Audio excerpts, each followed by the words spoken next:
Good evening, everybody. Welcome to the Conservation Commission hearing for February 14th, excuse me, 2018. In compliance with the Commonwealth of Mass open meeting laws, we are being videotaped and audio taped. First on the agenda, we have a 7 o'clock opening of a public hearing for notice of intent for a property at 41 Myrtle Street. The applicant is here. And you're going to be doing the presentation? Yes, I am. Very good. Just your name for the record? My name is Karen Skinner-Catroni, for the record. I'm here with John Glosser. I'm here for John Glosser. He's out of town tonight. Okay, so. very good. What's that? Why don't you explain what you folks are proposing to do, okay? Okay, so first I've given you the certification, mailing certification, so that the mailings have been received for the record. Great. Okay, so we're, Mr. Ringlet is here tonight. He's going to purchase the property to build a house for him and his wife. The property is 41 Myrtle Street. So to get to this property, if you're not familiar with the location, you drive down Main Street, heading towards Franklin. Myrtle Street is on the right. You turn right, and it's about a half a mile down on the left. The land was previously owned by John Dunn, or by the heirs of John Dunn. This is Roberta, Catherine, and the estate of Claire Dunn Hearn. The project is being represented by attorney David Hearn, I'm sorry. Okay, so as I said, it's 41 Myrtle Street. Would it be easier to work off of the whiteboard? Whatever, yeah. So do you want me to go up there? Yeah, I had trouble seeing that. Okay. Can you just narrow it on this? Want to walk over there, you may. Oh, okay. It's fine. They told me not to stand in front of you. No, she's got cameras everywhere. No, so I can't see here. Okay, so the property is currently a vacant lot. It was subdivided from the house at 43 Myrtle Street in 1957. The previous owner retained the lot that we're proposing to build on, 41 Myrtle. There is currently some disturbance on the land. There's some evidence of possible buildings, and it was known that the previous owner did some farming out there. So there is some disturbance. Where is the disturbance, roughly? So we're showing a foundation in this area, and then there's some sporadic. So is the disturbance in the resource area? No. There is No, not? there's not. All right, okay. The parcel is 13.3 acres in size. The Dunns granted a flood management easement to the Army Corps of Engineers. So that's shown, actually you can see it better on that plan. It's if you go down just a bit. Is somebody who's? Yeah. So this area right here is an easement, and that will be maintained naturally. Right here. The parcel has 317 feet of frontage along Myrtle Street, and the lot lines, the side lot lines go back about 800 feet to a stream in the back, towards a stream in the back. There's an intermittent stream along the south side of the property. Where is that in the plan? That is right here. That's what they call it, blue right here. And this is the bordering vegetated wetlands surrounding it. The lot slopes from the wetlands. It's fairly flat in this area, and then slopes upward here. Right here. Okay. Most of the lot is wooded and will remain wooded. So nothing will have, obviously in this area. The erosion control is set at 50 feet from the wetland line or more at some points. Nothing on that side will be touched. This area here is all ledge, and that will remain natural also. The only area that really will be disturbed is the area that the driveway, house, and the barn in the back. So it begs the question, you've got this huge parcel with all of this land that is outside the resource area. It begs the question why you have your construction right in the, along the 50-foot no-build line. So as I said, this area is Right here. ledge, so this is, there's actually ledge showing. The areas that were perked, which were in here, have 9 to 10 feet of good soil on top. But over where this, because the grades are going down 25 feet from just above the property line for 43 back, is that ledge there too? That's ledge, yeah, there's a lot, this is the ledge that's exposed, but there's, yeah, most of it's all ledge.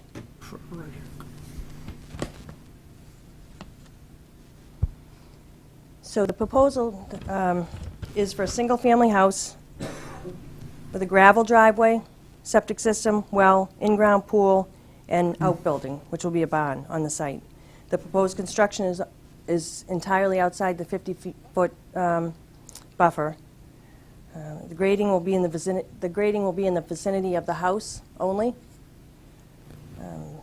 And they're proposing a 4-inch PVC foot drain to avoid any possibility of water in the basement.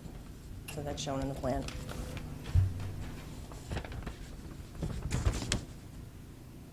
So the driveway will, as I said, will be gravel, and that will be graded in this area for safe access. So, and the septic system is proposed in this area here, You can see this. and there is 4 feet of separation. Have you had septic approved by the Board of Health Has yet? not been approved by Board of Health, but Mr. Glosser did test pits in that area, and he's confident that that will, But they haven't been witnessed or approved? no, he's For- he stated he's confident that it'll be approved by Board of Health. So what is the house is, the top of the elevation of your house is 72? You know, I can't see on this. So what is the grade, just help me out here, what's the grade of the driveway? Is that going down from Myrtle Street all the way down to where the house footprint is? So it does grade downward, yep. The area at the front of the at the top of the driveway is elevation 102, and that gradually grades down to about 70 at the well. So it's really grading this way towards the well. Well, again, if you move that driveway out of the resource area, you've got similar grades there. So this is a little, yeah, it's a little steeper. If you look at the grading lines, they're a little bit steeper in that area, whereas this is more gradual. And this, actually, as I remember it, I delineated, this area had fewer trees. So Right. that might have been done for the issue of saving some trees. It just seems with all of this area over here and the whole project going on the... All of this in the area? Yeah, the whole right of the driveway. Right, this is all, it's all ledge. Did you do tests there to show that that's John ledge? did, yes, John did test there. I don't see them noted on the plan because, as you know, a driveway can go on top of ledge as long as the grades are okay. Right. And these grades here where the driveway going up, when you go over outside the resource area, it doesn't go up that much. So if you look at this site, you can Right. actually visibly see the ledge. See it? Did you go out to the site, Janet? Oh, yeah, yeah, Right. yeah. And twice, in fact, because John Floss and I talked. Right, yeah. So I went back out, and just so you know, when I first went, I wasn't, because I saw those do not trespassing Yeah. signs.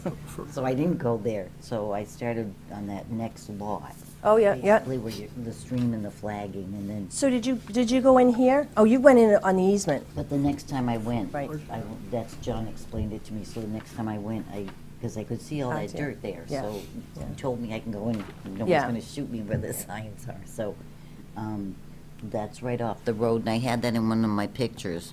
I don't even know how many feet that is, maybe 50, where that septic, where the test pits are now for, where they're hoping to have the leaching field up near the street. You can see it right if you stand on the side of the road. And then just picking up, it almost like people have been driving through, whether it's quads or whatever else, but you can see, you know, and I'm not defending them, because I'll be the official tree hugger, but, you know, where they're showing this driveway makes sense with the lay of the land that's out there. You do have really big outcropping there. My thing was, I remember thinking I'd like the house tucked over here, because the neighbor, because of the outcropping and the difference, they can't really see you. I'd like that little comfort there, but, you know, that driveway makes sense. There wouldn't be that much disturbance as far as trees. So I didn't have a problem, and there is just a lot of ledge, and that's an old existing foundation out there. You know, it's got moss up on the top of the old, you know, cinder blocks or whatever, and a whole bunch of human debris, old, I don't know, furnaces, rusty things and everything, but, you know, checking with Mr. Glossa, and I hope it holds true for the applicant, how they don't, because they've got massive trees out there, they're gorgeous, that they don't want to disturb a lot of that. They just want the gravel driveway coming in, and then the house tucked back there, which is kind of on top of this flat area, and then you see that wetland down there, and every time you go it's foggy, but, and John Gloss explained this pipe to me, which goes into that 50-foot zone, because it's like, why is this way out here? But I guess they're doing some sort of drain around the outside of the foundation for the water. Like a French drain? French drain, yeah. And they need that as far as elevation, to make sure the end part is low enough so the water moves away from the house. And it would just, I think he said a 4-inch PVC, so anything coming out of there would just be a trickle, so that Okay, wouldn't be much if you've been out there and impact. it works for you, the driveway, then I'm fine with it. Yeah. It's just they have to still button down that septic. And one other point, if I might, just FYI for you guys, the house over here, because I looked at the Board of Health plans, this is just me guesstimating, but you got the house over here that has a well. Yeah. So just to make sure you've got that Okay. 100 feet I'll from point that well out, to yep. well, or whatever you people need I'll for point Board that of out to Health. John. Yeah. I'm that resident, that's my house. Oh. And I can tell you that, I'm that resident, and I can tell you that, that is the correct location of my well. I did well putting that on there? Almost exactly where it is, yeah. Thank you. And I tried to do that 100-foot. Yeah. I'm just to make sure that comes up with the Board of Health septic, whatever that's their regulations, so just to make sure there aren't issues with that. Right, I'll let John know. Could you 'Cause then- just, State your I'm name. sorry. You have to state your name. Oh, sorry, Jordan Tynes, 43 Myrtle Street. what's your last name? Tynes, Tynes. Go ahead. That's about all I have. If you have any other questions, I mean, we really, the applicant does want to make a strong effort to keep as much of it natural as possible. Right. Any other comments from you? Oh, just one thing I had brought up with Mr. Glossa, and right there on the corner of the house, where it's right up against the erosion controls. Yeah, I don't know if they can just, because that's why to have whatever they're doing, wattles or something, and then to be compost sock. digging for the house Right. right up against that. I don't know if they can, like, just shift a little bit. They're gonna need, Shift the house a little bit. well, maybe even just Yeah, turn it a little bit. So they got some, I can't see them. Here's a little, you know how I call them sausage tubes. They're little erosion controls. And now right up against it, you're gonna have machines digging for a house. And I just see everything kind of going over that erosion controls, and I just don't know if that's enough room for them to work there. That's, We'll take a look at that. Yeah. you know, you need room for the guys to walk around and come with, I don't know which way they're gonna be accessing for coming with boards or trucks or whatever else they're doing, but right there's not leaving you room to get around. That's all. Right. Okay. But if you can Understood, get John. the well on there, and then hopefully by the, you know, I'm not pushing you up. You had called, right? Because you lived up on Audubon? I'm on or- Audubon Trail right now. Okay, and you had come in, right? And we had gone through the, Yes. okay, super. Yes. So I just had a couple comments just for clarification. One of the reasons why we put the driveway where it is to be courteous to the neighbors that live there, so when we're pulling out, we're not directly shining our lights in their home. They've lived there for quite some time. We've talked to Jordan about that, too, that we want to keep this land as close to it is now and disturb the least amount. I don't want to get in there in the ledge area and start jackhammering and blasting or bringing in large equipment to hammer this stuff out. So we are doing tests right now in the test pits, and they're on the 22nd. The Board of Health is coming out to witness the test pits on the front left of the lot. So that's kind of why we chose the placement of the house, the least disruption to the lot, no blasting, no hammering. Hopefully, still, we've done some test digging on the foundation lines. And again, the driveway placement is, there's a very large slope and an outcropping of ledge that you'll see if you walk the land. And again, the placement to be courteous to the existing neighbors there. And that's fine. Okay. Our job, unfortunately, as a commission, is just to care about the resource area, not the Absolutely. reflection. But I think we're past the driveway, since our agents were out there and said that's the best spot, then I think that's going to work for all of us. Rick, have you told John the additions to the plan that you want? Yeah, he did before, because I asked him about Right. showing roughly, the stream on there and the old existing foundation, just for a reference. I totally missed that first time out. But I don't know if I brought up about the well with him. Yeah, so this isn't the well, this is No, a no, tree. no, but for this, the house next door, the neighbor. This, what's your number, 37, 43? John's gonna put that on the plan, where the well is. Just to have him reference. Oh, it, to have him make- reference the well in there. Make sure they're yeah. Okay. 100 foot or whatever is, It says proposed well on the plan. no, I know, but for the guy next, Oh, the for neighbors. the neighbor's well. Because he has one, just to make sure they have that clearance that they need with the Board of Health. So do you still want the southwest corner of the house shifted to get away, to give it some room to build? If they could possibly, I just, just to be realistic, I don't know if you can just tweak it, just so people have room to go through. Our main thing is just so everything isn't sliding down over to the resource areas, I mean, if they can leave that and have maybe some additional So erosion they control. could actually work from each side. But I'll definitely, John also, Yeah. see how we can shift it on Do you have your numbers for disturbance on the plan? do I have the number? Disturbance in the 50 to 100 foot, and there's no disturbance in the 50 no build, I believe. just There's the no 50. disturbance in the 50 foot, within the 50-foot buffer. So do you have the disturbance in the 50 to 100? You're going to need that to be put on this plan when you make the other changes. Yeah, I didn't see it on here. Also, in our regulations, you're going to have mitigation for the amount of area that you're disturbing. Have you talked to John about a mitigation plan? I have not. All right. And the last thing is, in our regulations, we are working in, right up to the no-build line, you're going to need some type of a demarcation so that either this neighbor or future neighbors cannot start encroaching on the no-build zone and starting to make that as their own, or putting debris in. Is your no-build 50 foot or is it 25? Pardon me? 50? 50. Okay. 0 to Oh, good. 50, yeah. So basically, in the regulations, there are 3 different alternatives that you can use to demarc that line, and unfortunately, it's a long line since you're starting from the septic system going up around the house. And we've either, I think the regulations call for either a post and rail fence or some type of just boulders, just to denote that line, or shrubbery. Oh, okay. So just take a look at that reg when you start to adjust the plan. When you come back with a mitigation plan, you can just have that all together, Okay. okay? Guys, any questions on this Oh. plan? Just have one. On, Right here. with the slope the way it is going down towards the driveway, are they required to put anything on between the resource area and the side of the driveway to prevent any washout of the gravel into the resource area? Right here. Does it seem to be- Right here. Well,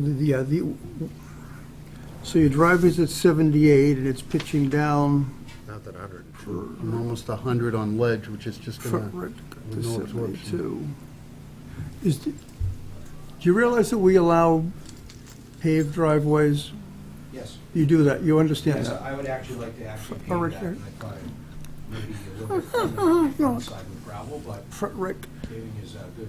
because you are, the paving, if you pave the driveway, you can put a pitch on that slips all the runoff away from the resource area.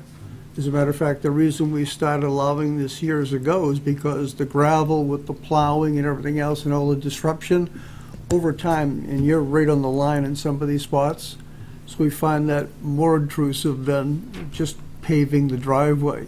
If you decide you want to leave it gravel, you're going to have to come up with something to ensure that that doesn't get off to the line, okay? But you guys can talk So you about that prefer when you, paved? all right. And as I said, you just show the paving pitch going this way, so the water is running away from the resource area, okay? Okay. All right, great. Any Good questions? for now? Janet, you all set with what you got? If you could just Um, follow up with John, make sure he's got all these items that need to be added to the plan, okay? Yeah, and just so you're aware, as far as demarcation is just, hopefully, you're gonna keep it as natural as you can.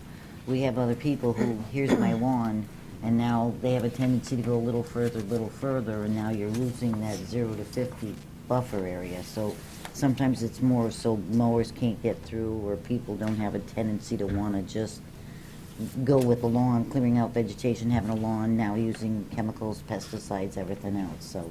Is this little marking here that looks like a small stone wall, is that just a filter fabric? Is that what that is?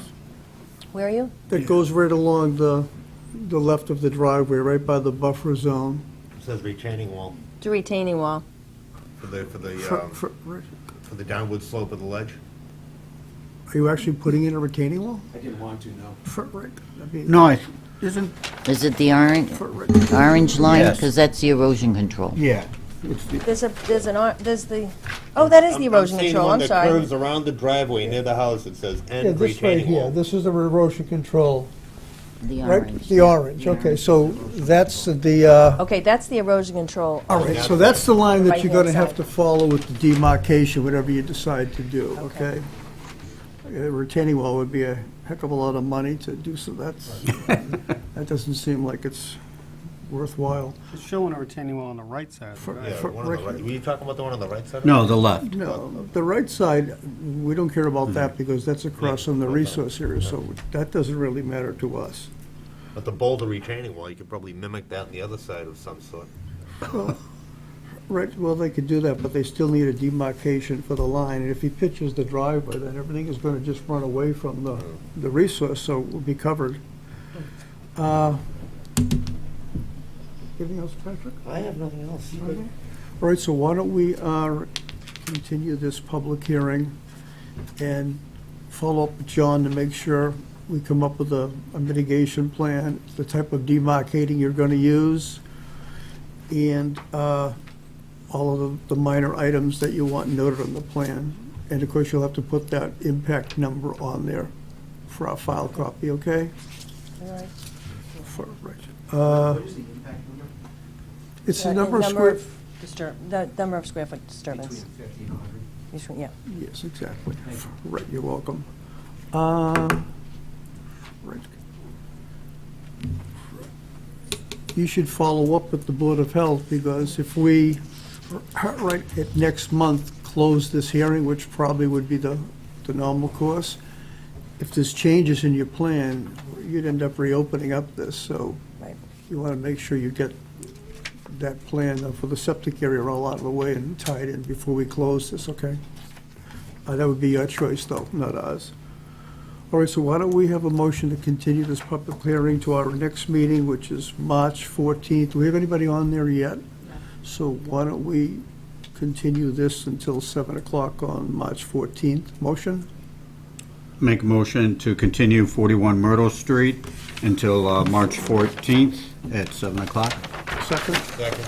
All in favor? Aye. All right, folks, thank you. Thank you.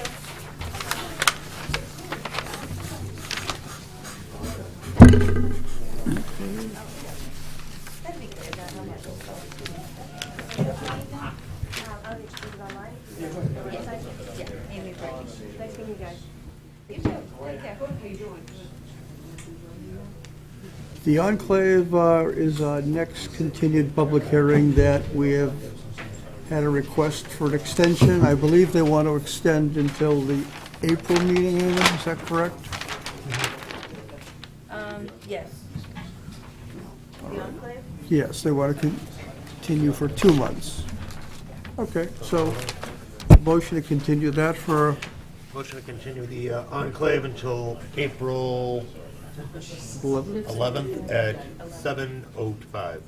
7:05. Second? All, Stack. yeah, all in favor? Aye. Tommy seconded that, I believe, right, Tom? Okay. And on River Road, again, we have a request for continuation, and I think they want to be on our next meeting, which is a motion to continue to the March 14th meeting. Make a motion to continue 60 River Road until March 14th, 7:15. Second? Second? All in favor? Aye.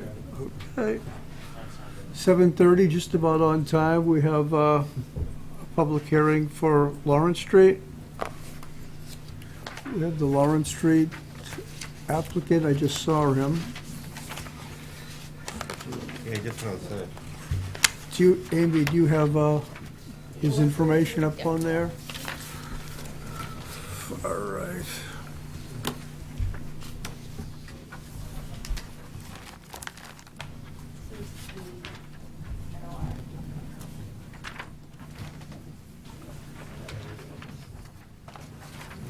Crowds coming in. What are you doing here? Gonna bring the crowds. This is the bridge. Not even the project.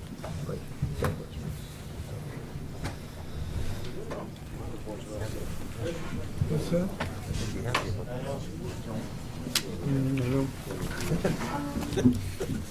Everybody signing in? No water. Hi, Bill, how are you?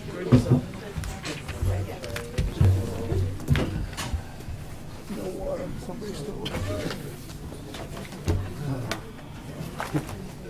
It's not in the closet either. No talking. Mr. Linton, while they're mulling around, you want me to go get you something? That'd be great. No, it's not gonna. There it is, then.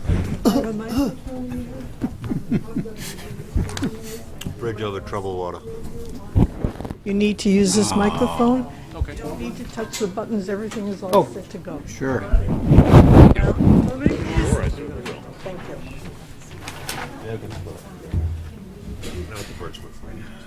Does she have? All right. Does Janet have one of these?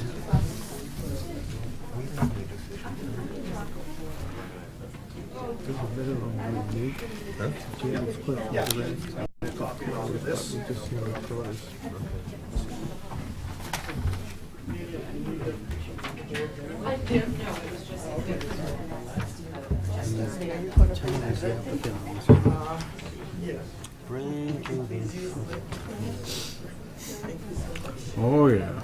Set it on here when you're not using it. Thank you. You don't need to touch the buttons or anything. That's an interesting lot, that Myrtle Street. But I was looking at that too, having a gravel driveway. And, yeah, one going down towards the house. I would think he'd have to have a drain or something. But it's by the driveway, but yeah, everything would wash. Yeah. Especially with New England. It was thawing and a 10 or 12 foot drop into the driveway, so if you got some heavy rains. it's gonna be, it'd wipe out the whole driveway anyway. Okay.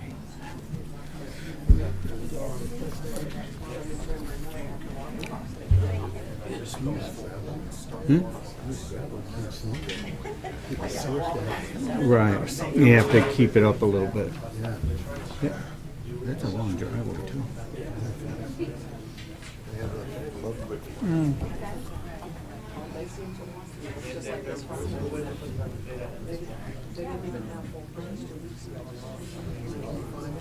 Oh,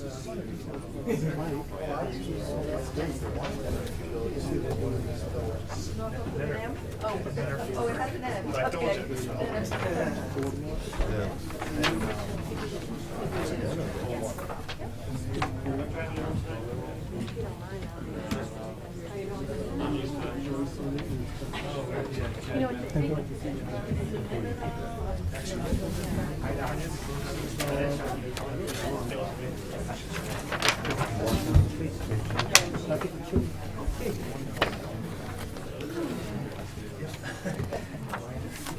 The end result.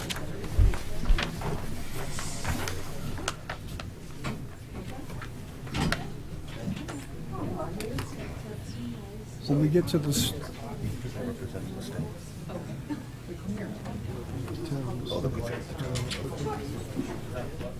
No, you know what? I don't know. I have to play with it every time, so feel free to just. That's the bottom one, first last one? Yes. Is this okay, John? Sure. Oh, that's Too low. That's too low. you do need to write. It may not be a happy medium. You overshot it. That's good.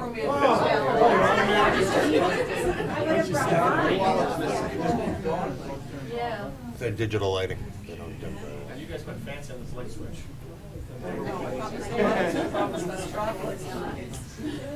Your tax dollar. That's good. it's just not gonna happen. Right there. Don't know how I did it, but I did it. Nice job. Yeah, just introduce yourself, and then I want to just go over a couple of things before you start.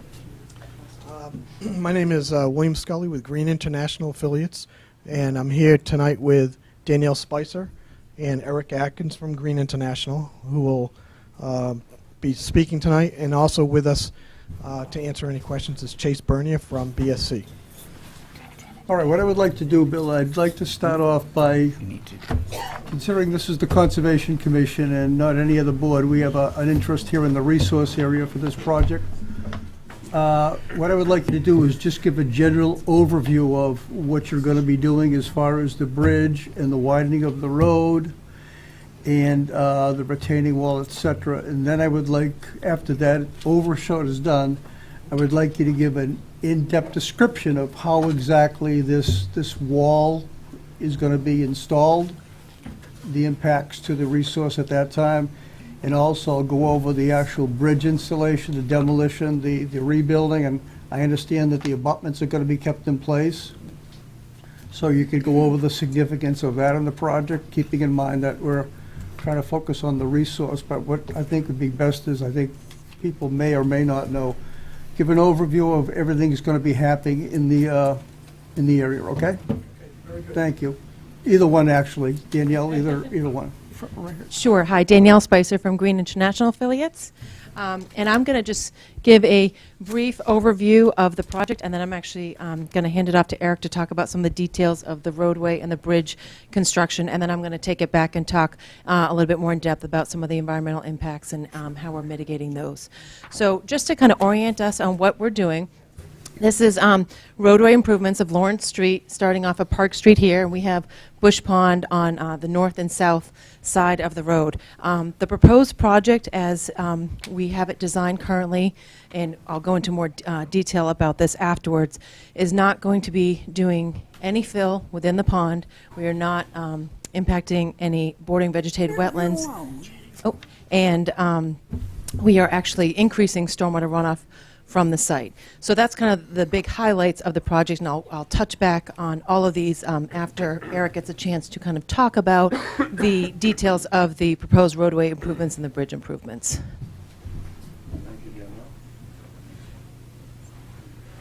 Can you move that chair over?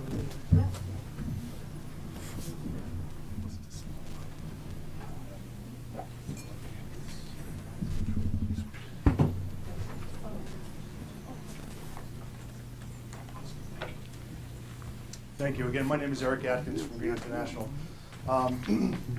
As Danielle described, Just stay close to the, yeah, that's good, right, okay. As Danielle described, the project begins on Park Street and extends about 950 feet west towards Cranberry Meadow. The roadway currently is about 20 feet to 22 feet wide. The project proposes to widen the roadway to achieve a 24-foot wide width, which is something that was important as we discussed and we went through the project. As was mentioned, the existing bridge will be repaired, the existing abutments will be retained, and the deck of the bridge will be replaced as part of the project.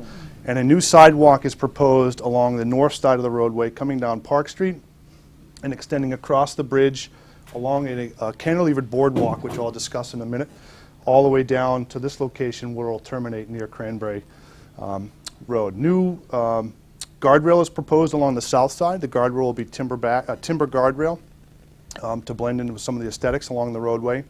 And as I mentioned, the new roadway width will be 24 feet. We spent a lot of time in evaluating the roadway in alignment, which means both horizontally as you move left and right, but also up and down, and to look and evaluate options to maximize the roadway width while minimizing any impacts to the surrounding resource areas. And we're able to achieve that through a combination of a number of things. One is the alignment and basically maintaining and matching the existing profile of the roadway, holding the southern edge of pavement and expanding that roadway to the north, and then installing a sheet pile retaining wall along the north side from which we'll cantilever a sidewalk over the pond, a portion of the bank in the pond. So in that way we're able to eliminate any impacts. Can we go to the next slide?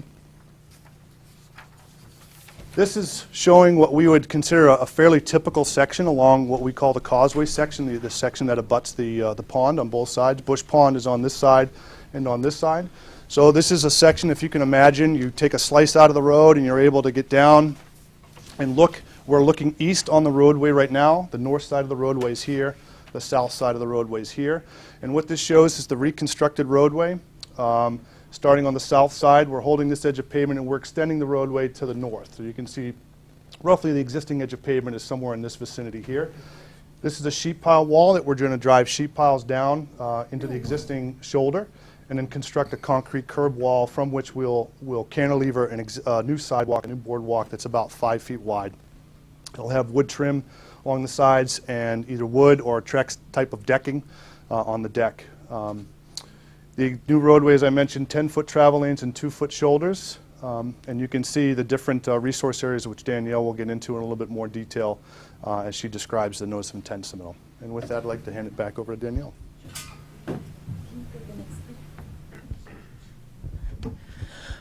Okay, so as Eric was mentioning, one of the biggest things when we were looking at for the design of this roadway was we're very cognizant of there being a lot of environmentally sensitive areas associated with Bush Pond in here. Some of the resource areas other than the actual pond itself is the land underwater that's associated with it. We have State Bank along both of these sides here. There's actually a local bylaw that has a local bank along both sides. And then there is actually, once you kind of get past the banks of Lawrence Street, you have bordering vegetated wetlands that goes around the pond. So, and we actually also have a 100-year floodway as well. So with those environmental site constraints, we were really cognizant of trying to make sure our design was complementary to them and not impacting them in significance. So that's where the cantilever sidewalk came in on a board and everything and looking at that. And so the impacts that we have now are basically due to the shading that will happen on the north side from the cantilevered boardwalk. We will have impacts to State Bank, which is right along here in this green line here. We will have impacts. The local bank has a different definition for bank, so it's a little bit higher up. So we do have impacts to both local bank on the north and the south side. The south side is very minimal. We have, as Eric mentioned, we are leaving the existing edge of pavement. We are not expanding upon that side at all. It's just when we install the guardrail on that side, there's a little bit of fill just to kind of catch up to that existing side right there. And then there is some shading of land underwater over here. So with the impacts to bank and the that we would have along here, we are proposing mitigation for that and the wildlife habitat that would be lost along here to happen in this northwest corner over here. The other thing that we really wanted to expand upon is currently right now the roadway is crowned and it sheet flows both to the north and south off with little to no treatment right into Bush Pond. So we really wanted to see if there was any way to increase the stormwater treatment of the site. The south side, because we are not curbing it, we're going to allow it to sheet flow as it does today. We're not able to do anything along there, but with the north side, because we're adding that curb, we're actually able to put in a little bit of a closed drainage system on each side of the bridge and actually capture and collect and treat some of that stormwater runoff before it goes off into Bush Pond. So we're really increasing that with some catch basins and some proprietary separators to a much higher level of treatment than it would under existing conditions today. And I think with that, that's kind of the summary, of the different impacts that we have with the roadway and the bridge project and the stormwater mitigation. So with that, I'd like to open up to some questions. Where is the mitigation going and what type? I'm sorry, was that where's? The mitigation, where do you intend to mitigate and what are you going to use to mitigate? Okay, the northwest corner will be the area that we are looking to do for the wildlife habitat mitigation. And if you have specifics questions, I can have Chase here from BSC talk about the specific wildlife habitat mitigation. Do you want to just give a brief overview? So, when we talk about wildlife habitat, specifically as it relates to the wildlife habitat evaluation, the Wilderness Protection Act specifically identifies important wildlife habitat functions, and it goes into detail about what those functions are. I mean, it's not just things like bushes and stuff like that. It does include those things, but it includes things like snags, wildlife food, perches, cover, very specific things that we're looking to either protect and or mitigate. So specifically the resources that we're looking at, there's several small diameter snags. By small diameter, I mean less than 6 inches. Wildlife food in the form of hardmass trees, things like oaks, as well as fruit-bearing trees, most specifically winterberry, dogwoods, that sort of thing, as well as some other things like rock piles and cover and perches and that type of thing. So essentially what we're proposing is that in that northwest corner there is to, we'd like to create some snags. Snags provide a lot of, everybody knows what a snag is? It's a dead standing tree. So if you ever go drive past an old swamp and you see a bunch of dead trees kind of standing upright, those are snags, right? They look, you might think they not look so great, but they are actually really great wildlife habitat. They provide things like insects for forage. They provide perches for things like kingfisher and flycatchers and those sorts of things. So we like to create some snags to replace the ones that are being lost. We'd also like to plant some wildlife forage, specifically to replace the hard-mast oaks and the winterberries and the dogwoods and such, kind of within the existing area. The area is, if you could classify it, it's a mixed northern successional forest, which basically means it's got a bunch of pines and red oaks and red maples and a bunch of the things that you just find in any old forest, upland forest that you'd walk into. But there are some open areas within there. So instead of going there and clearing any of the existing vegetation, what we'd like to do is take some of those important plantings and plant it in some ideal locations, kind of on the fly, that we think they had the highest success.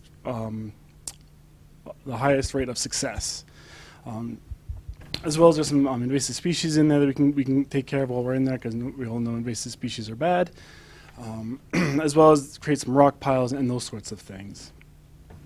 Have you come together and put together a formal mitigation plan? There was one included as part of an attachment of the wildlife habitat evaluation. Was it an actual plan with the plantings you're going to use and everything else? Yeah, there was. Is it in the notice of intent? It is, Yes, it's an attachment to the wildlife habitat evaluation. My own personal thoughts are, I know that dead trees provide an environmental benefit, but I think that in this particular area, you're going to have to match the the wildlife mitigation along with the aesthetics of it. So I don't think my first choice coming down that area would be to have snags planted up there in full sight.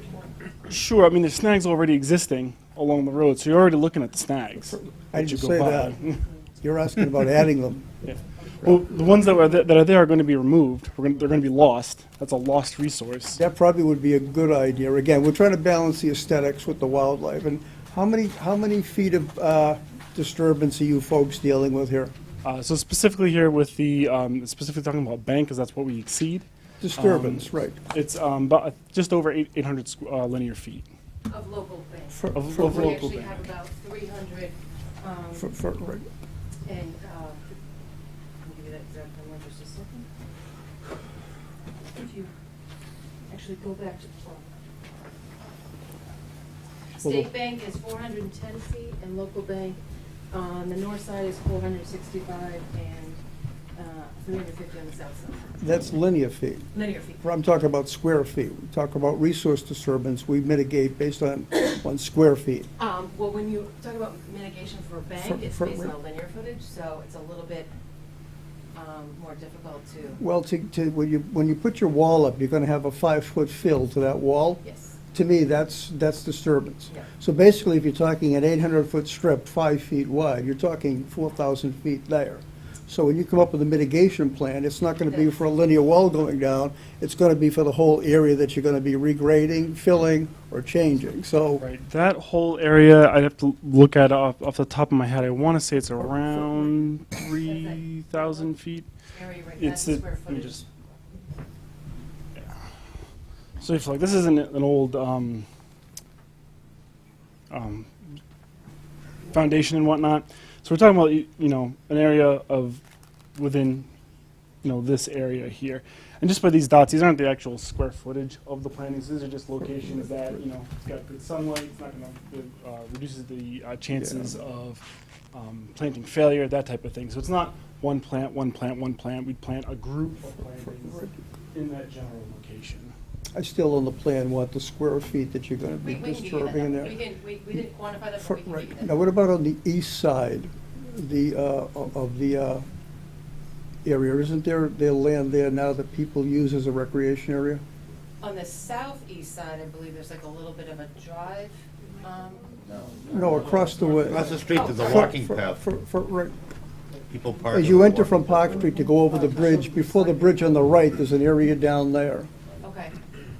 I mean, we looked at, are you asking whether there's mitigation that could happen there, or? Yes, exactly. I think when we looked over in that area, the grades are a lot steeper over in that area, so it's a little bit harder to do the mitigation. So we were looking to do the mitigation in one area and really, kind of concentrate in that one area, because you have a better success rate when you're kind of doing a larger area in one specific area versus spreading it all out over the place.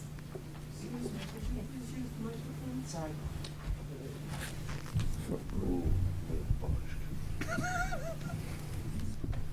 Would you like me to repeat that?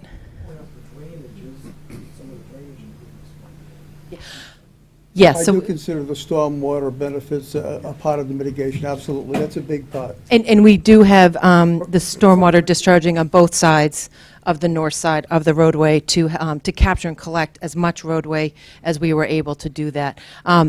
Regarding mitigation, just to repeat what I had said, we had looked at this northeast side for mitigation, but given the steep slopes that currently exist there today and the desire to actually try to mitigate in one bigger area, because you have a better success rate for the mitigation to work, we are focusing it on the northwest corner. Good, thanks. Right here. Additional questions?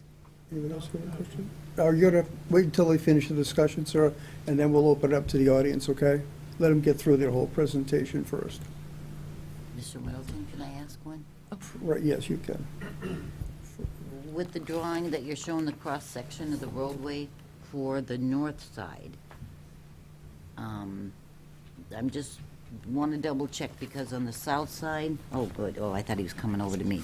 On the south side, All right, you've Yep. got that little bit of fill that you're doing over there. Yes, Is that and- just to make up for the space? Yes, and just to clarify, what we did with this section, this is a typical section kind of in the most, what do I want to say, the constraining part of the roadway where we would have the most impacts.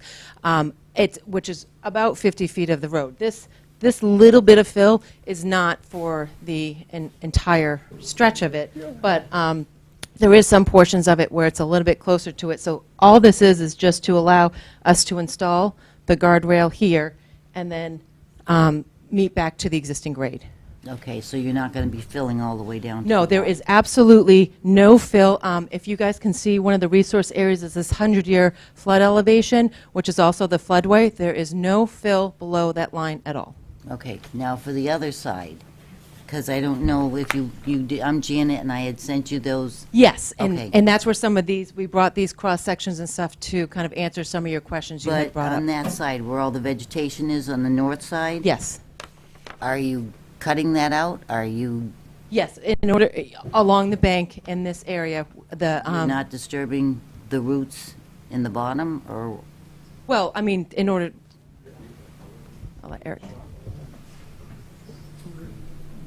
So I think your question is, and your concern, as I understood of your email, was, are we taking all the root systems out of this embankment here, and are we gonna leave this unstable? Is that? Well, I'm assuming you would fix it once you're done, or we'd get angry, okay. Yes, yes, But- yes. But what exactly, are you chopping or pulling or The what? goal is, I think we wanna cut to the grade and leave the root systems in place so that we can install this. Obviously, to drive the sheet pile, we need to do some excavation in this area here to drive the sheet piling and then to pour the concrete cap and wall for that. But this area, our goal is to minimize the disturbance as much as possible, which is why we cantilevered the walkway over this area as opposed to building a physical sidewalk that would require filling the slope. So where your post is that goes down? The sheet Okay, pile. yeah. Now, where's your ground? Your existing ground, that's a very good question. We probably kind of glazed over that. The existing ground on this section is represented by this dash line. Okay. So that dash line comes up, it's behind here, but then you'll see the existing ground comes up here, and then it comes back down here. So that's Yeah. that black dash line. No, let's focus over there. No. Okay, so you're talking about just chopping those, leaving that grade, the soils, everything the way it is? Yes. So would you, this is just me, would you be doing more damage trying to remove those and using those over in your mitigation area? To remove, yes, you're Too much disturbance with the roots? You are starting to erode away that slope. It's an existing slope. We don't want to do that. We have a multiple resources area, and that we're trying to minimize to the maximum extent practical here any of those environmental impacts. I hate losing those plants there, you know? Also, because you miss Swamp area, and I love those, so, but I also, in my notes you saw, I also don't personally like the thought of making snags. I just, What was that You know, again, Janet? hmm?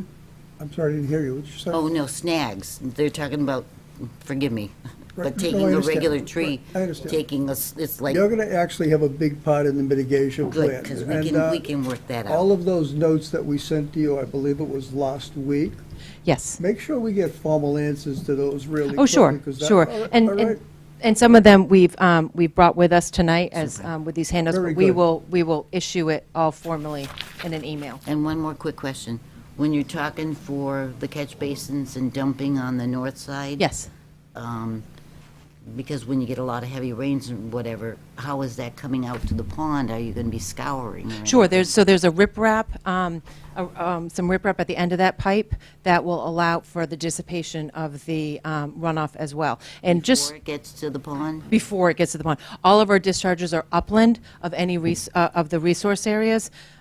So there, at the end of the pipe, there'll be like a flared end section with some riprap that will slow all of that area down. As well as, just to let you know, it doesn't just go through a catch basin. We actually have a proprietary separator and a bypass manhole. I mean, it's got a couple multiple structures that it has to go through before it even gets out there. So that will help slow it down. But where you're concentrating versus where We are, used to it is be a the- concentrated flow, but it is treated, and we do have the riprap size to dissipate that, so you wouldn't have any erosion or scour issues coming out of there.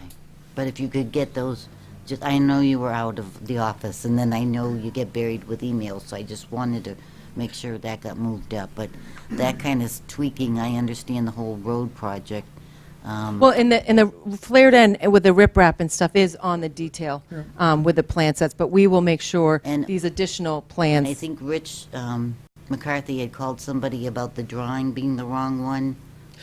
No, I think that was, it actually is the, this is the Something correct. about where people, We had a previous version before we submitted where this sidewalk was actually higher and it was level, but was we. something about the cars can come over and hit the people. Yeah, so- I think that's what we had on some plans. So as long as, you know, all the pieces are coming together. Yep. Okay. Danielle, on the south side of the roadway, where you're gonna be putting in the wood guardrail, are you gonna be leaving that bank in place? Correct. We are not impacting that bank, So you'll other be- than the very, very top here just to install the guardrail. So will you be using a post digger to put the post in for the guardrail? We're not sure. Right here, yeah. We're not completely sure how they constructed this in Causeway. We suspect there's probably some stone, although the borings showed good sand below the roadway base itself. Along the embankment slopes, there's likely to be some stone they put there at one point to stabilize the embankment. I would suspect, normally with steel rail, they would drive those in.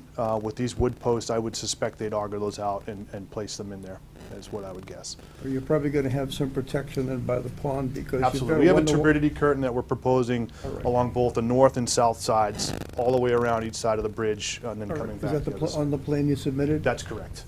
Yes. How far down are those posts? 7, well, the total post length is 7 feet, so it's probably 5 foot deep post. What if you run into stone when you digging those holes? They'll have to remove the stone, yeah, That means will be more disturbance on the bank. potentially, yeah. Given the borings, we're pretty comfortable that we're not going to run into stone, but that's always a potential, yes. Okay. Okay.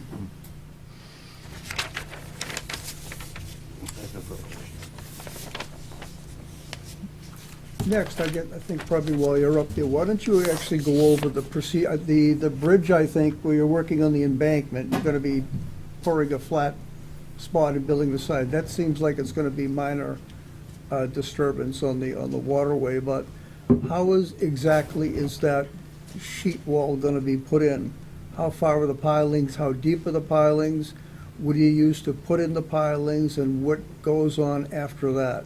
Okay, I'll do the best I can to answer all those questions. I'm not the structural engineer, so in terms of the depth of the pile, I can't tell you that That would off be the head, okay. but I can get that Right. information to you.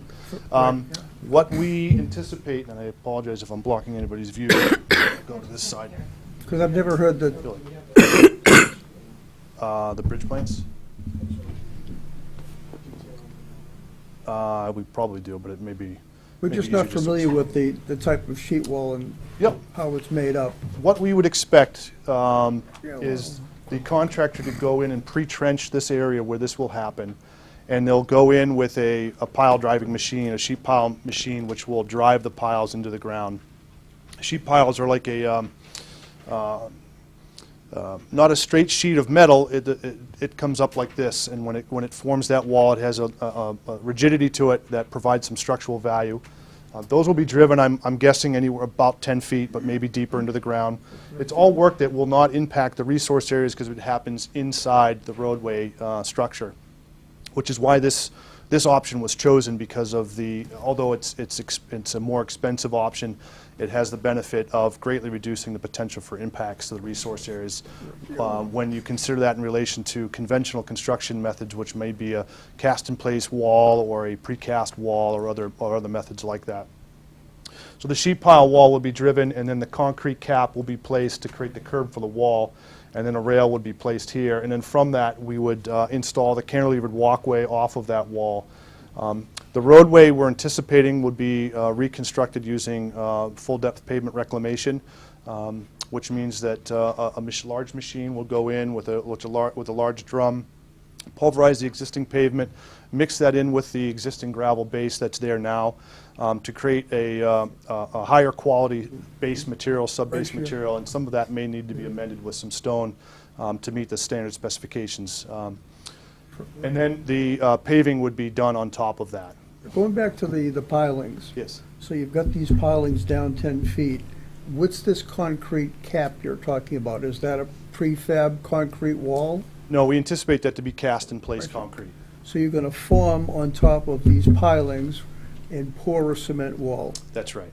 And the pile would be embedded inside that concrete to provide that connection between the concrete and the pile itself. So yes, and we anticipate that would be cast in place. And where do the connections for the sidewalk go? On the top of the concrete cap or below? On the side. Right. So we have the connection that occurs on the side of the concrete cap here, and from that's cantilevered out. We have steel outriggers here with some decking, some wood planks, and the Trek deck as well, and then a rail on the side. And that's all built from the ground? Yes.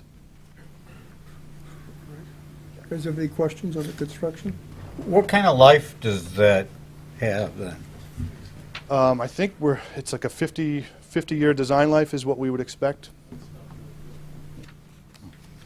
The decking itself? The decking itself, yes. Oh, yeah, the rest of the structure is well beyond that, right? Yes, I would expect. I mean, the existing bridge that's there now is fairly old, so I would expect this to have that same life. Mr. Whittleton, one more quick question. Where you need to cross, where the water goes underneath, the Yes. crossing over, okay. Is that going to be, somebody was asking me, and it was a good question, is that going to be something that they bring in and put in place? You know, a precast one that they put in, or is this something that they're coming and whatever? They're making a form, I believe. I believe you're talking, well, right on top of the cast. I believe she's asking about the bridge deck itself and not the wall. Is that correct? Do I understand Yeah, correctly? where the water goes underneath. Yeah, with the bridge. Oh, the Right. bridge. You're talking about the surface of the bridge. How are we going to replace that? Right. Yeah, so Sorry. Okay. what we anticipate is the existing bridge deck would be removed. The existing abutments need to be repaired, and some modifications need to be made to the existing bridge abutments, which are the vertical members that hold up the bridge deck on each side of the channel. Those would be repaired, as will the wing walls. And then the new deck would be cast and formed in place. However, a contractor may propose an alternate method, which could include precast, but currently our design proposes a more conventional approach, which is to do cast in place. And how long would people not be able to walk or drive on that if you're talking about pouring this thing and having this stuff cure or whatever? I can't do cement, mine always falls over, but where people use this for going back and forth. Right. We got to make sure we stay in the parameters of our commission. That's not our concern. Well, they can't get over for fishing, which is kind of our concern. Just curious, just curious. I think that the mention at one of the meetings was 60 work days. That it would be closed to get that done? That's what I heard.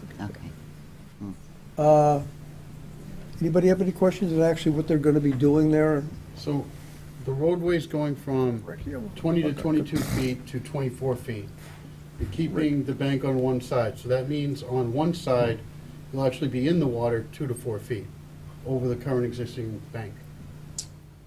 To be clear, this is the south side. We're holding this edge of pavement, and yes, we are expanding the roadway width to the north. We're not going to be in the water. The water elevation is down here, approximately this low. So all of the work will occur above the water and above the bordering land subject to flooding. And that's why we chose this method, is so that we could construct this without impacting those resource areas. So there'll be work above those resource areas, but not within those resource areas.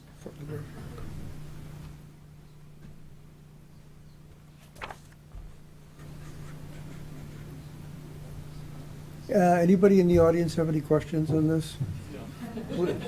Before you start, we have to make sure that we can find the questions to the parameters of the Conservation Commission, which is a resource disturbance.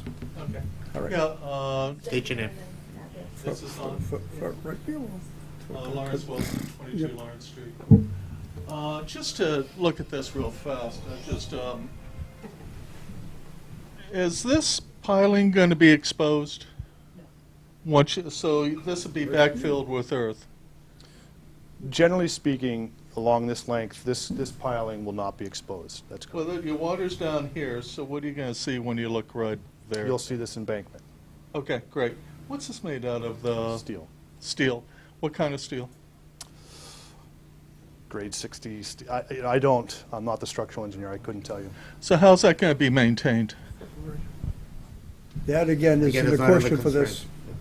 Oh, it's not? Okay.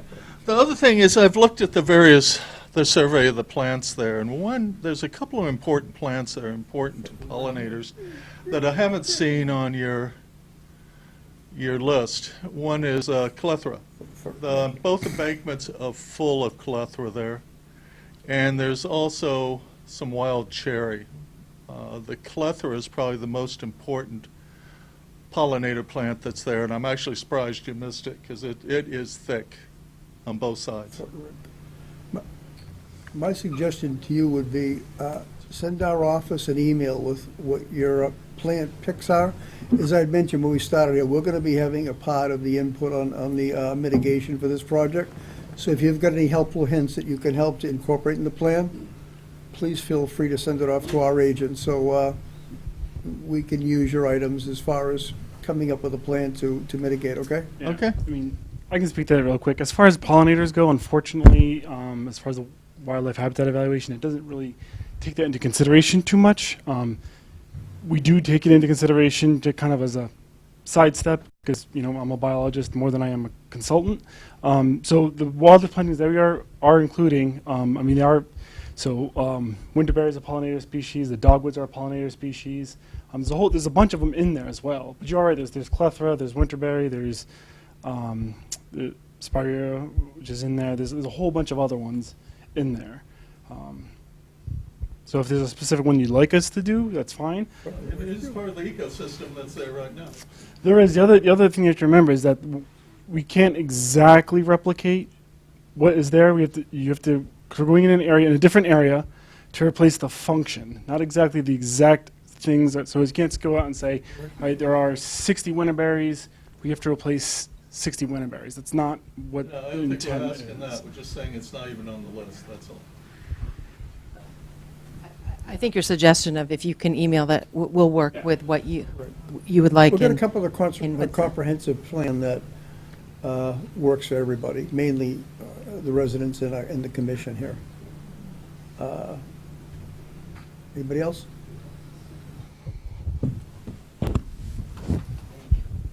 Margaret Cahaley, Cranberry Meadow, and few concerns. I mean, I know there's numerous trees, I don't know the number, that are going to be coming down. I'm assuming on both sides of the bridge. They didn't say they were touching the one side where the post and rail is going, but I feel like they're going to have to put up that fence. Most of those trees are going to have to go too. And what does that do to the temperature of the water, even with mitigation on the other side? Now it's bright sunshine, the birds that land there, the whole ecosystem gets thrown in a complete uproar, right? So there's a lot in that.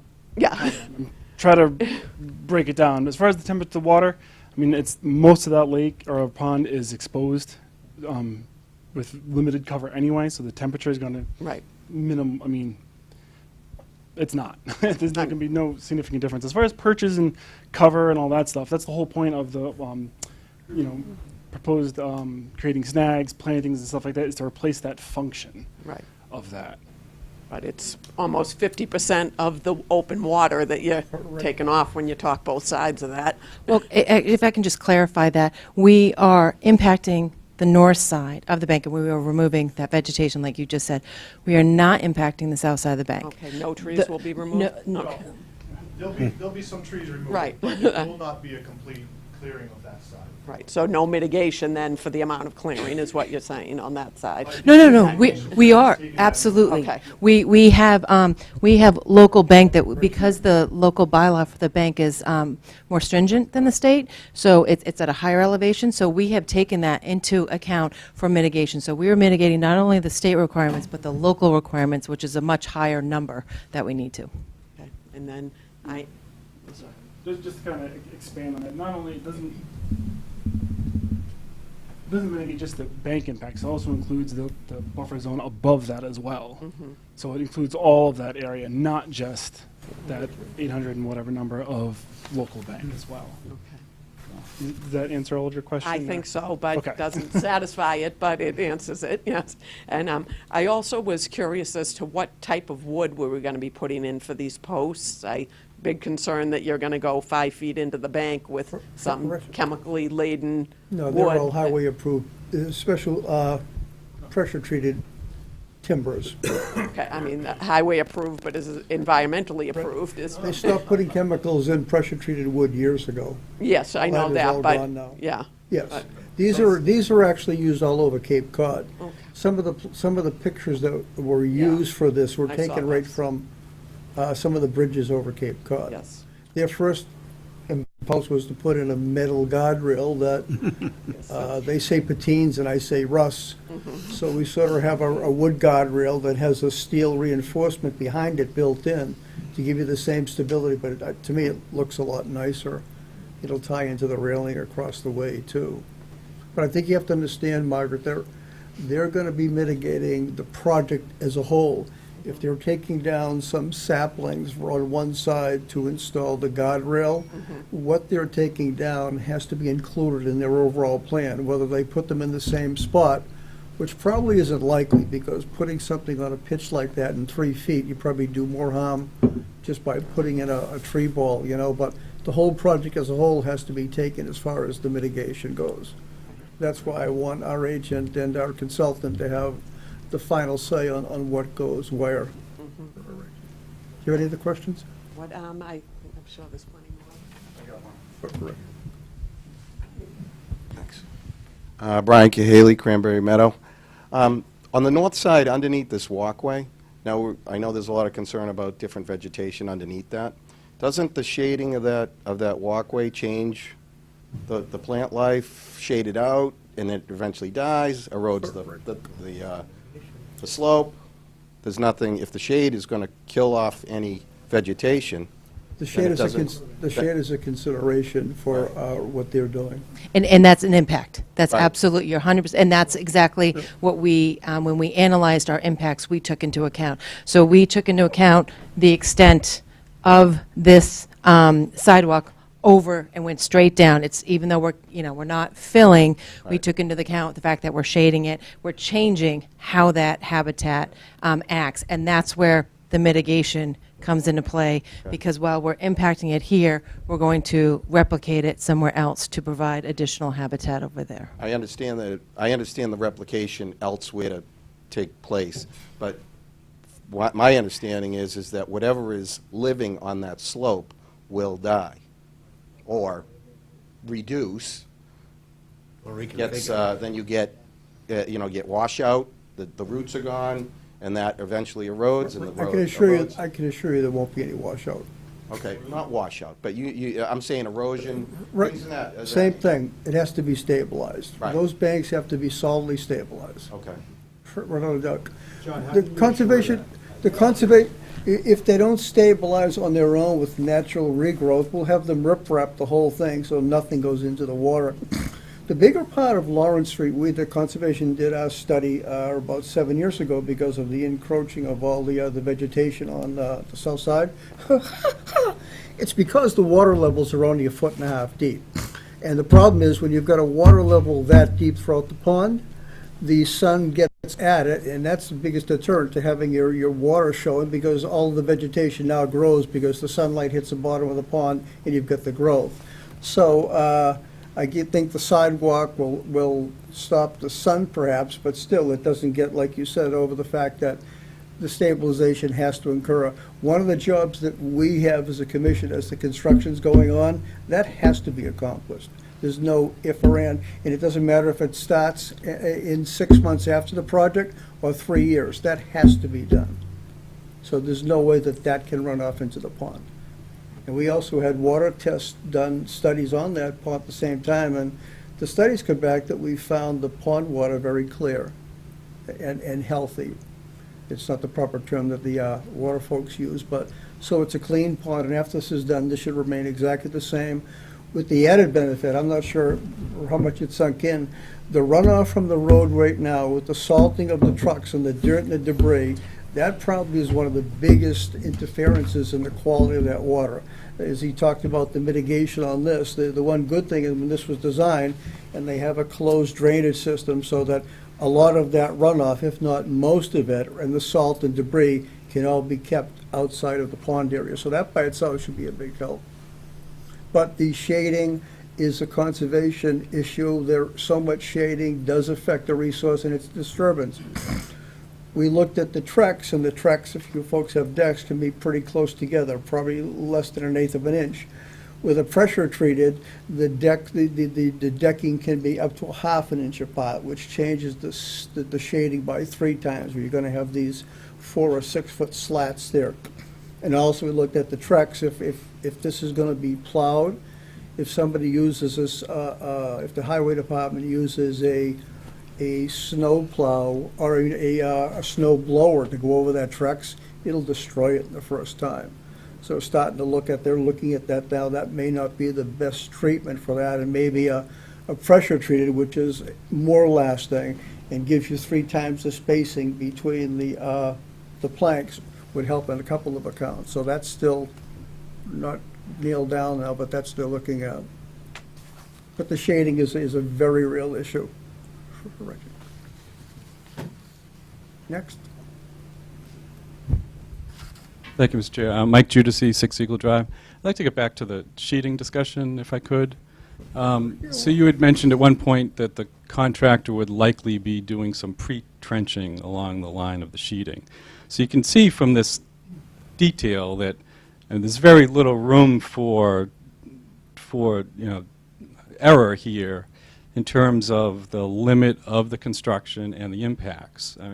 So you start digging a trench along that line of the sheeting, and then you're clearly going to be impacting more of the state bank area and potentially the land underwater. Not to mention the fact that, and we're not building watches here, this is heavy construction.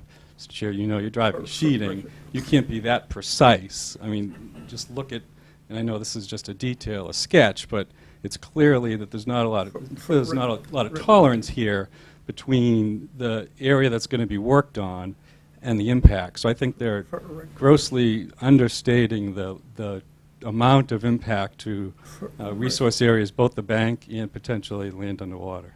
Well, I actually had a question on that. My question, Mike, was before I commit them to understating anything, how are you going to make that trench, and how wide will the trench be?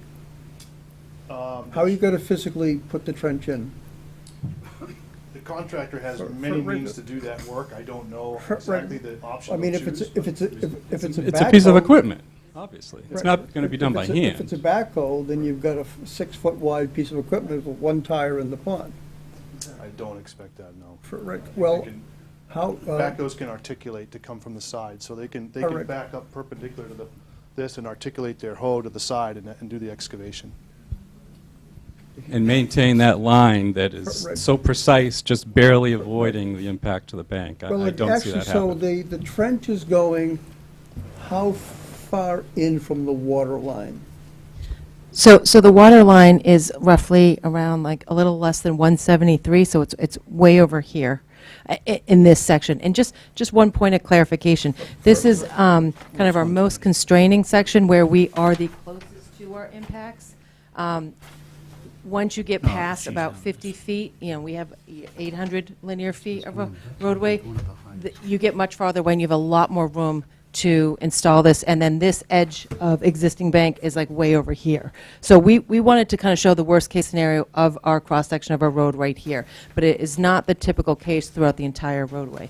But so from where this trench is going, there's going to be 5 feet before you get to the water's edge? Roughly, yep. Right, so In the closest case, as you get further away, again, this was our most constraining section. There's about 100 feet that's very treacherous there.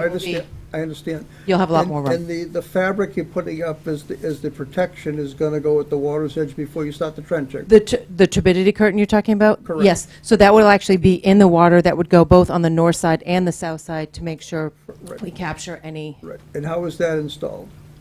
It's like a floating curtain, basically. It's called a turbidity curtain because it's meant for water that moves. But similar to kind of your silt fence, but it basically floats. It has kind of a tube on top. It has a and- weighted bottom. Yeah. And when you place that in the water, the bottom sinks to the bottom. There's enough slack in that so it can adjust to the water surface, and there's a buoyant tube that runs along the top. So as they're digging the trench, if any water slips down, this will stop it. And that'll be installed right at the bottom so that, it's not going to go out too far. So we want to capture that before it gets into the pump. Does that answer your question, Mike? No, it's an answer. I think in reality, as you know, when the construction starts, Right. they're going to be out into the bank and into the water. There's no doubt in my mind. Well, It's such a tight site. You're going out 4 additional feet on a bank that isn't very wide before you get to the water. Right. You're trying to dig a trench. You're trying to drive sheeting. You're I think that not going to have that much control over it, and they're going to be in the water. I think if you consider some of the other, sheeting's been driven in very, very tight spots in downtown Boston. When you have a building right next to it, there's a lot of those issues that exist, and it's been done before. I don't see why a qualified contractor, all the contractors will need to be pre-qualified by Mass DOT to do the work on this project. So any qualified contractor, I think, is capable of doing this work. And we've certainly taken all the necessary precautions in our design, and will continue to do so in coordination with the town in the preparation of the contract documents to make sure that those necessary precautions are included. He will own the order of conditions, so it's his permit as he's constructing the project. So if he's in violation of that, he's in violation of that, and he will have to make, the necessary remedial actions, take those remedial actions to correct any issues he does have if that After happens. the damage has been done. Well, again, we'll have the controls in place to prevent that. So the controls we have is our agent going out there every day and watching the construction. That's what we have. That's what we do on all these projects. You can work within a few feet of a wetland line. It just doesn't go at the same speed, and you got to work a lot more carefully, and you have a better caliber person doing it. You can do it. But we have folks here that check that regularly, and we have the power to just stop the whole project if something goes in and disturbs the wetlands here. So it behooves them to do it right, really does. It wouldn't be the first time this commission has stopped a project for something like that. Just a quick other procedural question. The stormwater management report, is that being peer reviewed by someone for the board, for the commission? We probably, Is that something you typically do, have it peer Right. reviewed? well, we do it when we think there's a reason. And right now, with this a town project, normally we wouldn't spend the money where we feel that they're qualified. And the stormwater actually is what? It's somewhat simple. I think if you have specific questions, I can answer them. Okay. Paul Siderell, Brett's Farm. So on the north side, have there been any studies done to ascertain whether or not there's, any living, let's say, fish that are nesting there? I know the bridal shiner is a endangered species here to Norfolk, and I've been here for 25 years, and I was told 25 years ago the bridal shiner is in Bush Pond. So that's almost like a mangrove area, which is a very sensitive ecosystem. So if you touch that at all, you could potentially be damaging nesting there. So has there been any studies done to see what's living there specifically? All right, so couple of questions there. In regards to rare species, National Natural Heritage updated their maps in August of last year. According to the most recent mapping, there's no known rare species there. Okay. If you've seen something, please report it, because they're always looking for information. But as far as are there fish nesting there? There could be. It's given the depth of the pond, it's not very deep, so you're probably looking at things like bluegills, common stuff like that. Depending on the timing of construction, stuff like that, they could be relocated. There's a ton of space between the north pond and the south pond, so they could relocate somewhere else. But right along that area, it's not the greatest spot for for fish to nest. It's kind of exposed. There's they more depending on the species, they like more cover. Areas where they can dig and make nests and stuff like that. Yeah, there's a lot of cover there. It's almost like I said. It's almost like a mangrove if you look really closely with the roots and the shallowness and the grass and the trees. Right, and the shallowness is kind of the problem. So because you have really high water temperatures there during the nesting period, so that's going to be essentially the limiting factor. As far as is it going to impact any kind of rare species? No. I mean. But there hasn't been any studies. Nothing's been studied recently. Not as far as I can tell, no. Okay.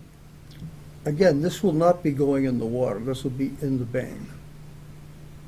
Right, but you're still disturbing that whole area. The construction will be in the bank, though. But you ripped out all the plant station. The vegetation's going to be cleared. I mean, you're disturbing. You're going to dramatically disturb that area. Anyone else? Arthur Wagner, Park Street. What about the nesting turtles on either side of the causeway? Nesting turtles on the causeway? I'd be right along the causeway. I'd be very surprised if there were nesting turtles there. There are. I've been there 30 years on both sides of the causeway. On the south side. Oh, Yeah, both sides. I'm talking about, so specifically on the north side, we don't have any records of any kind of nesting turtles. As far as nesting turtle area, that sandy side, kind of the southeast, is probably a higher priority than along the causeway area. I expect to differ. I've been there 30 years. Well, I think just to add on to that, one of our decisions to make sure that we were mitigating that, we had heard that actually there was nesting on the south side. So that was partly why we decided to expand solely on the north side, was understanding that there was nesting of turtles on the south side to not impact that area. I would say it's equal. Yeah. And now, on the south side, Could you direct the question to the board, please? yeah, on the south side, the bank, is that rock as well? It's hard to see. Oh, right here? Yeah. Yes, it's a small portion of rock fill What for about the slope. turbidity curtain? Is that there permanently? No, that is a construction erosion control measure that would just be there during construction. So I guess, how will that bank affect nesting turtles on the south side? We don't anticipate it will. Yeah. That's the whole reason, again, why we really wanted to focus on maintaining the southern edge of the pavement and not expanding to the south, as we understood there are some turtle nesting areas, or at least some reports of that. So we were very sensitive and concerned about that, so we wanted to make sure the work basically worked out from the south to the north.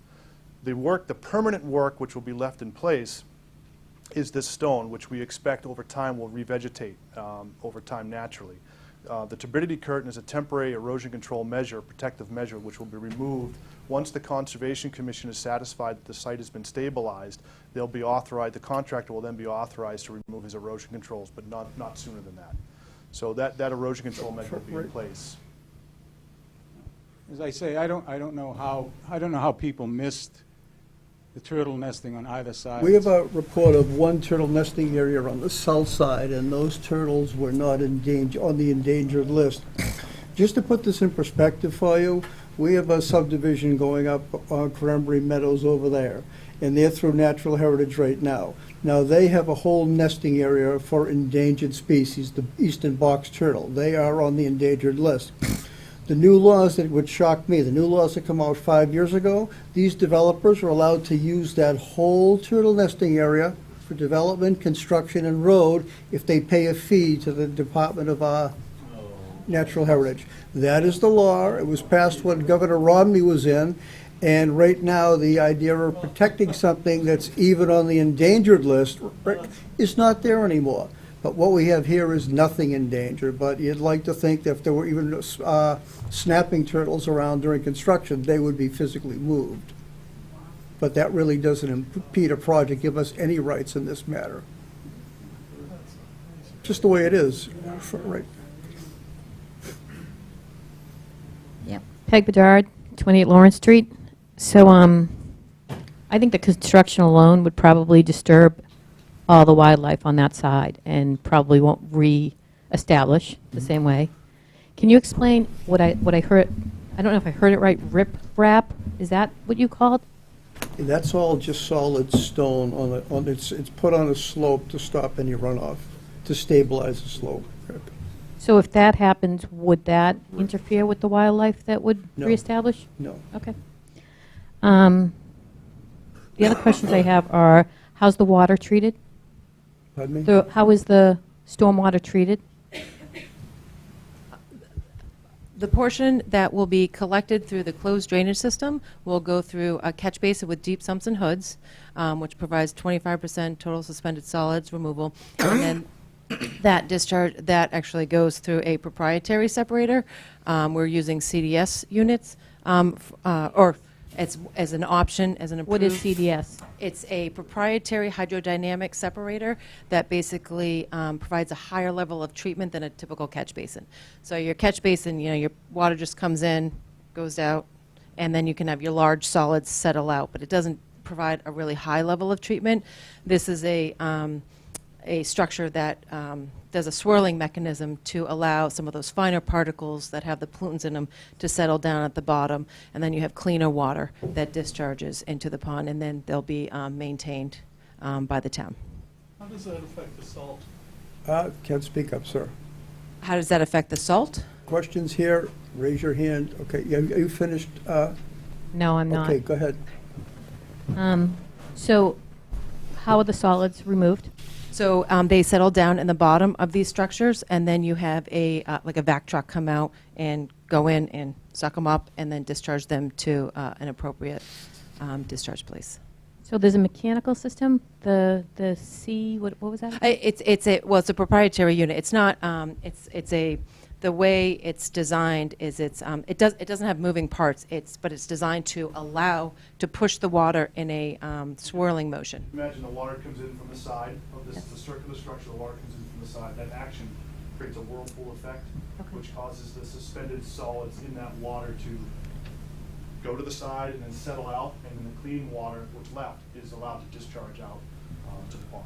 And the solid sediment in that water is stuck in that basin, at which point the town would come in on their regular maintenance and clean out those structures and dispose that to a landfill. So there's nothing to be maintained other than sucking out the solids, is that what you're saying? No mechanical equipment. Okay. Correct. I'll give you one more question, then I'm going to give it to somebody else. Well, I do want to know what the life of the design of not just the road, but also the life of the sidewalk, because if we're constantly going in and reconstructing, we're doing a lot of damage to the area. That would be for the town's engineers, not this board, unfortunately. This has to be reviewed by the town engineers, and these folks are representing the town. So the structural components are all about what's required by the state and what's the proper engineering procedure. So we don't have any say on durability. Okay, and the only thing is, just to say, this is going to have a very imbalanced appearance, and I don't know if that impacts you at all as well, but it's not going to look very, very good with one side all constructed and the other side just a natural habitat. To answer your question, no, it doesn't impact us. The look. Yes, sir. David Masher, 26 Lawrence Street. I have a question. I'm new at this. So is it possible to explain where they're putting the new plants on the northwest corner? Because I was confused by the diagram. He went through it quickly. Is it possible for... You mean the new plantings? Yeah, the new planting up at northwest. The mitigation plan? Yeah, could we have that back up again? I was confused by all the diagrams. I was It's right quick. at the end before you get to the entrance of the... 'Cause I had a proposed- question, I think, on that, so... Before you get to the new entrance of the proposed subdivision, it's right in that area there. What was that big yellow thing and all that? The current foundation. That's the current foundation of the building that used to be there. That used to be there. So, but that's what I'm nervous about. If you're putting these beautiful plants all back right there, that foundation is going to be ripped out.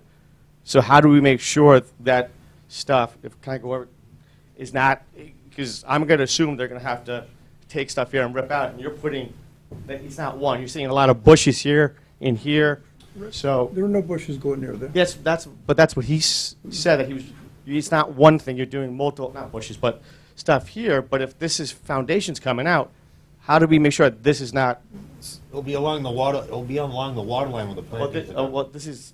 I believe those dots, if you look at the graph, I believe those dots That's are. what I'm confused about. So we're not Right, removing so- the foundation first. The foundation will only stay in place.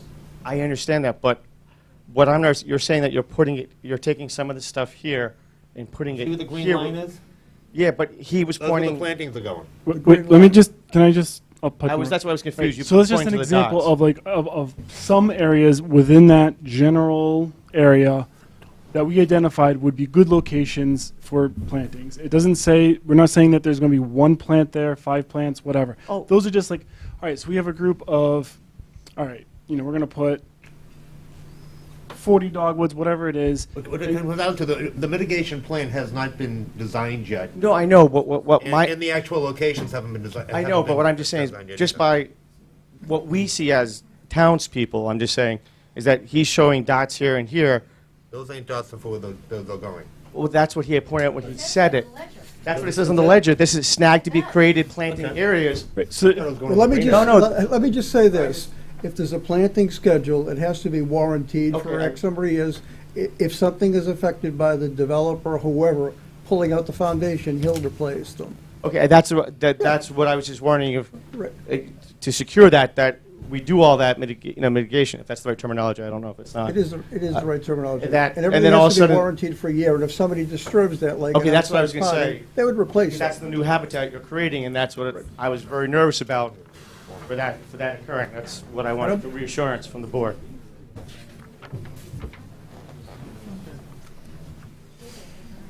Lawrence Wilson again, just Microphone, please.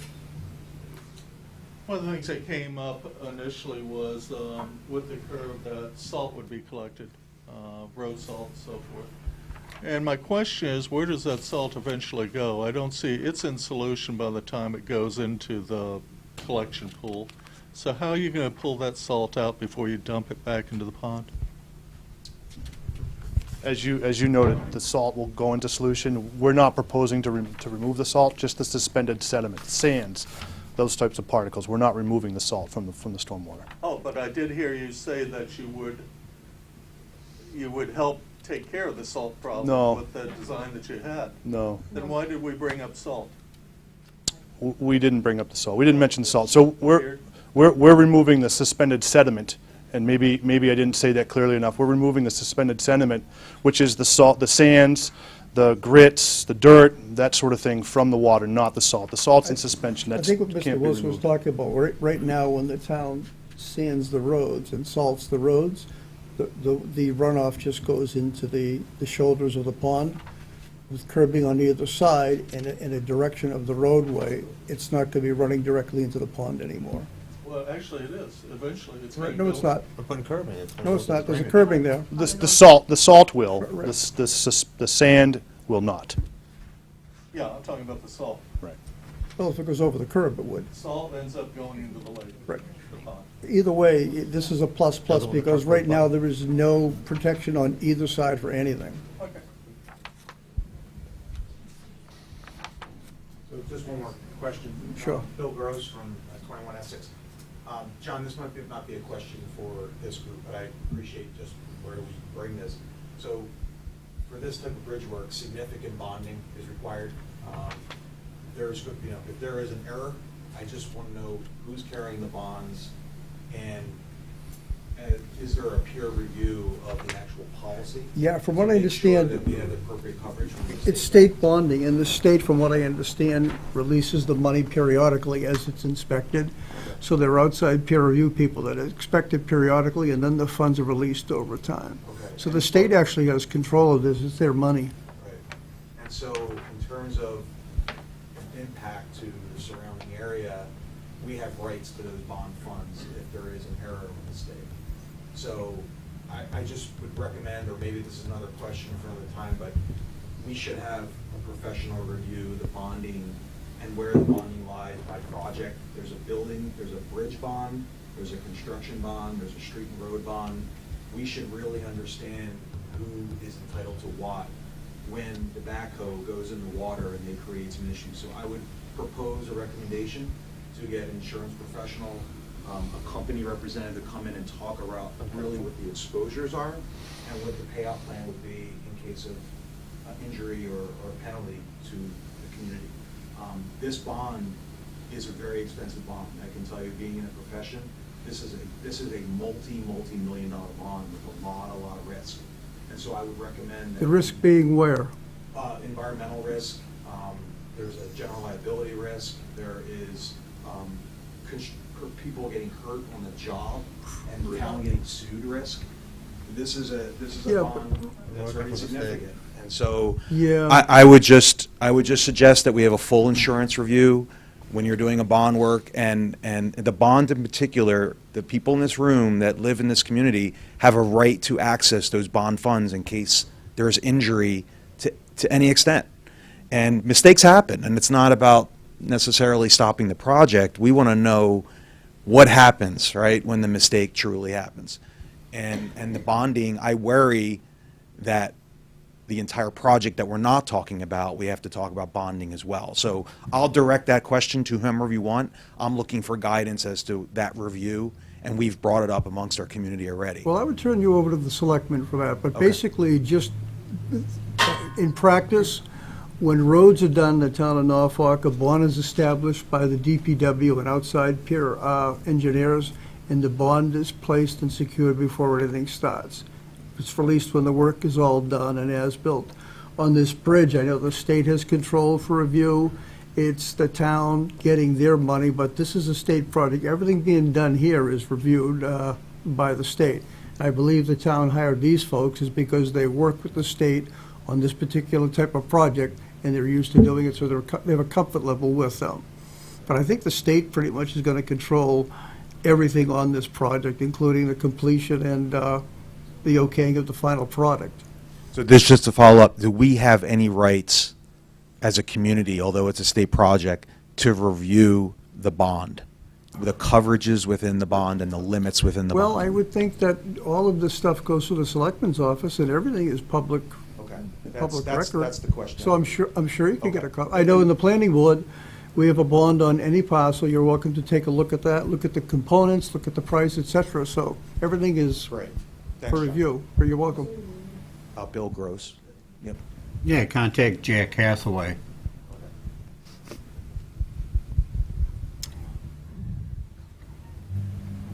Hi, Sandra Myatt, Eric Road. Well, first of all, I'm opposed to a lot of this because of the impacts. It's a very nice, quiet area, and to do this project is going to impact a lot of trees that are on the side, especially on the north side. You're going to take them all down, and there's some grasslands there, but I'm more concerned about where you're dumping the stormwater. So is there a drawing that had those two little pipes there?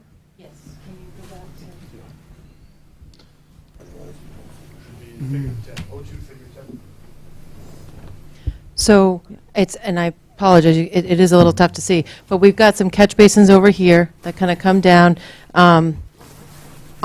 this is on the eastern side, so you can kind of see catch basin, we've got manhole, and then this is the bypass structure, this is the water quality unit that it goes through. So all of the smaller storms will go into here, that will get treated, and then it will go out here. And at the end here, it looks like a big square. That's actually that riprap or stone ending that will help dissipate the water before it goes into the pond. And just so you know, that pipe outlet is upland. That none of this is in the water. This is all in the upland area. I understand. The area of that road swale is that is there today? Right, that's a recreation area. So you're going to have a pipe and that's also where the swans swim underneath there. So you're going to this is the bridge where the swans swim under. Right. So that will still be maintained. But the swans also go right there and have their little ducklings all the time. They're all the time over there. Well, and raising I a think they'll family. still be. All They'll right, I still think be able to we do. carried this far enough on this subject. Any other questions? I don't want to go into where the swans may or may not nest. This is a stormwater system. Right, but it's in the Let me finish, recreation please. area. Let me finish, please. This is a stormwater system that goes by all the state regulations, turned into the town, complying with every single item to make it work. So the state controls all of this stormwater. if there was any issue with anything living or breeding there now, we would have heard from the state, from natural habitat or something like that. It's all been flushed through before we get to this stage. Can we put it at a different location? That's all No, I'm asking. no, we And can't. I can, just to comment on that, a copy of the notice of intent was submitted to the Department of Environmental Protection.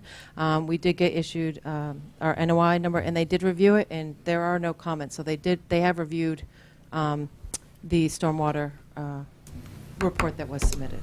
This is not just done about what they feel or what they think. This is all done with close regulation. I understand. Mostly controlled by the state. You have another But if the question? location is just slightly to the west of the other side of that, is that a problem? At this stage, it is a problem, yes. You have a question, Mr. Wilson? Yeah, I'm confused in terms of what the purpose of this meeting is. And if you're not going to take input from people and say, this is something that impacts the community, and can we do it a certain way, you don't seem to be open to that. What you just came back and told us is, hey, it's done, be quiet. Right. No, I didn't say that at all. I said, we're not going to talk about, I said, we're not going to talk about where the swans may or may not migrate. This is a stormwater system that was approved by the DEP, was reviewed by Natural Heritage. It's done. You know, you're putting it on the level of the swans, you know, to diminish We've answered, the concerns. we've answered every one of your questions, including yours. They've all been answered the best we can. We have jurisdiction that this board has, and it's very limited. And that's what we're trying to go by, before this whole thing becomes a circus. That's what I'm trying to control. Well, Well, if you don't like it, I'm sorry. Yes. Just one thing, when they do that mitigation to move that stuff, can they be cognizant of that area where that foundation is? That's the staging area, so you have all those trucks lining up on that area.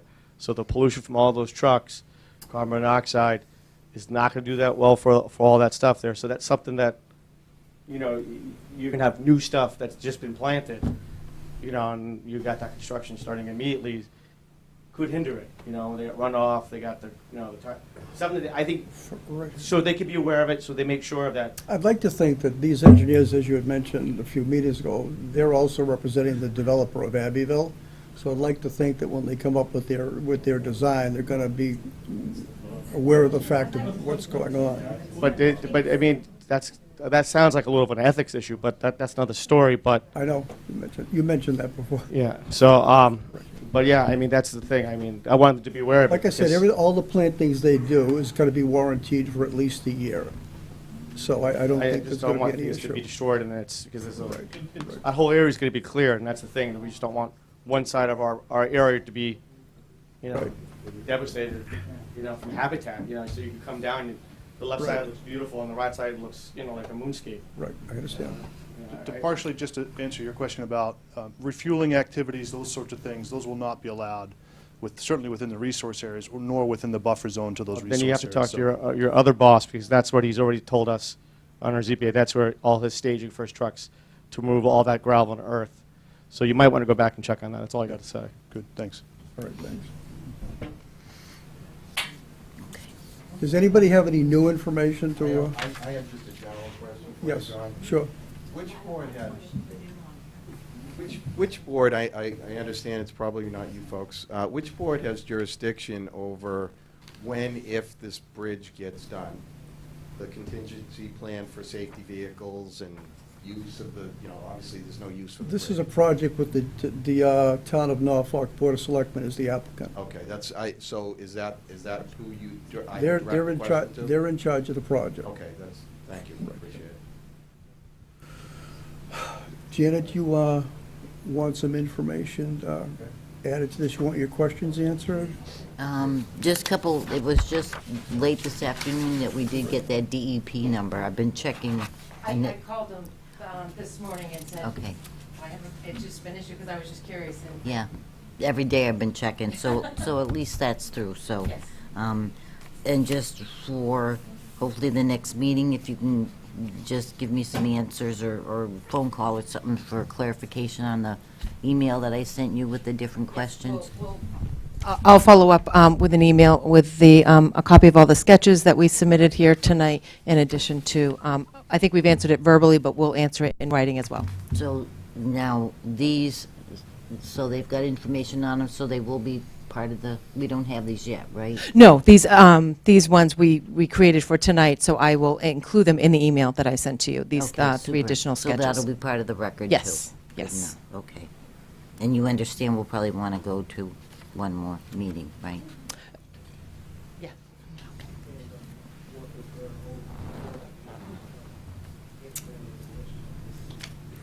Yeah, and we'll work about. We want to fine tune the mitigation. The mitigation, area exactly, And the exactly. plantings and the type.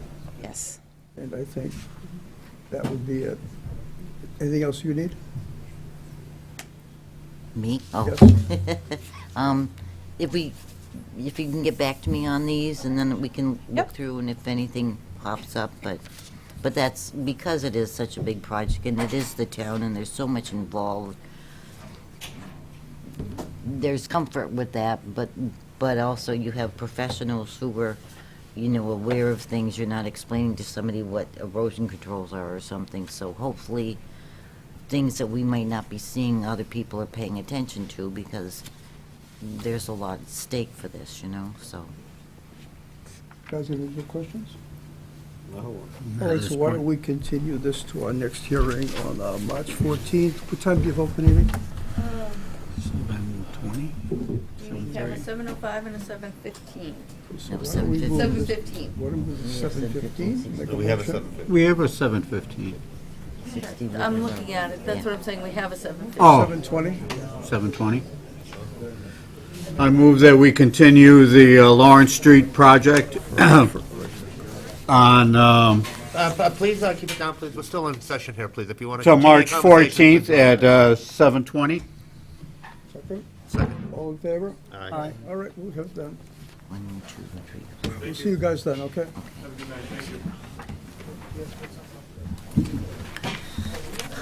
Oh, you need to, no, you betcha. You betcha. You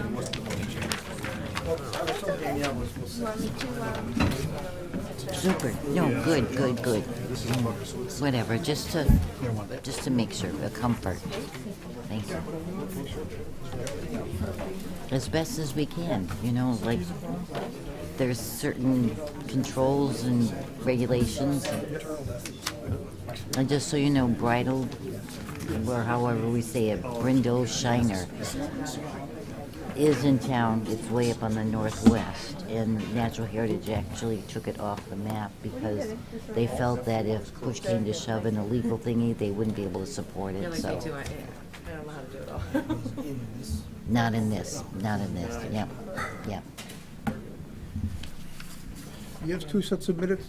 Okay, you're welcome. Pardon me? and you'll send those.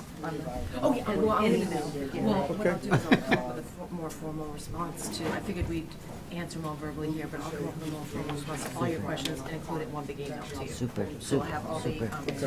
okay, thank you.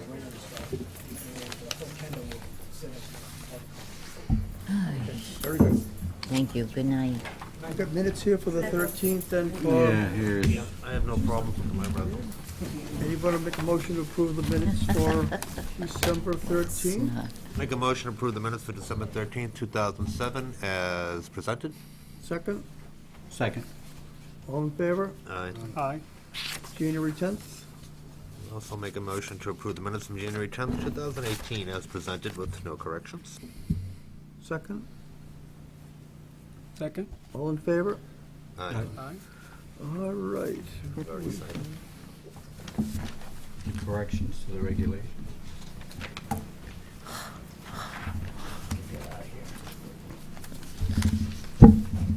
Ooh. Thank you. I think we'll probably end up changing that May meeting until the 3rd Wednesday in May, where town meeting probably will Yeah. run 2 days, okay? We'll probably have a zoning board meeting that night. We won't. It's all right, we'll have to just do it without you, that's all. In fact, just to fit it there's in. definitely a May 16th. We have something continued to May All 16th. right, well, we'll do it, and we'll just work without you for that time, okay? We're doing it what, May what? I'm sorry? May 16th. 16th? What day is that? Is that the third Wednesday? We're moving it from the 9th to the 16th. I think, all right, we'll just have to figure out For rooms, now, because I right. think we have this room. Okay, that's fine. Do it upstairs. All right, that's fine. Picked it first. We doing these bylaw things? Yeah, the bylaw changes. So basically,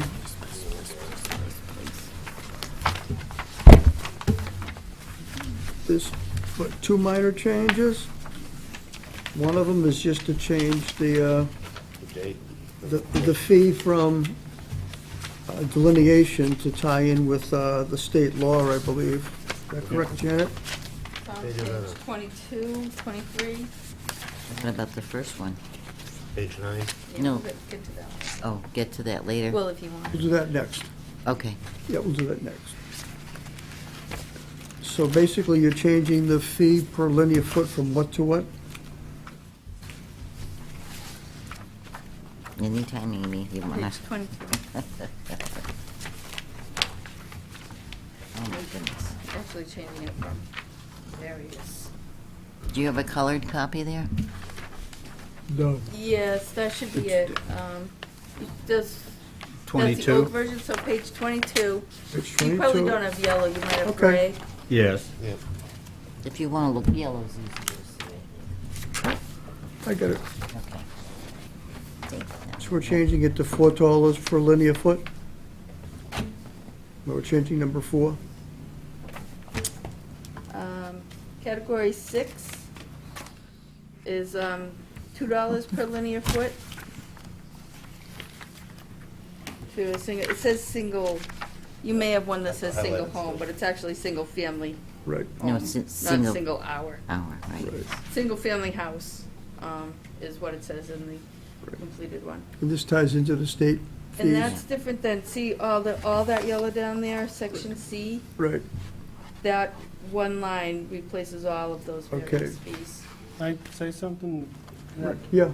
And in place For- of C below, the next line, in parentheses, the last word is ARES. What is that supposed to be? Where are you? Page 22. Okay. First yellowed section. Yeah. Mhm. Category 6 fees, $2 per linear foot for each resource. Areas. Area. Area is spelled wrong. Yep. Should be okay. area, yeah. Yep, we can fix that. Very good eye. Ours. Ours? Ours. We have a lot of. Resource ours. All right, so we'll take a motion to accept the revision. This is being changed to $2, or we're adding For- a section for single-family homes? That's what we're doing? We're just changing the amount per linear foot, that's all. It ties into what the state rules are, that's all. See, if I may, Tom, we used to have this whole big thing down here. Yeah. Which, you know, for. Confusing. So, maybe right. there should be a copy of the final in there as well. So all we're doing is, Look to see what it is. we're getting rid of that big fat section, This is the final. This one here. Okay, all right. and then I'm we're good. just tying it in with what the state has on their fee So the schedule. final is what it will look like without the edits. Okay. That's all. So, you want to tell them a couple of other things? Oh, go ahead, go ahead, go ahead. Okay, a couple of sort of administrative things right under that, where it has riverfront projects. Yeah. It used to say categories 1 through 5, it should say 1 through 4. Mm-hmm. Yep. Okay, so that's being fixed. Obviously, the letter designations are being changed because we took out that letter C. Yep. That's all fine, that's administrative, we don't, But then, yeah, so Worry about these that. are all administrative. So Yeah, then I we're thought- deleting, though, we are deleting the ones that are currently I, J, and K. right.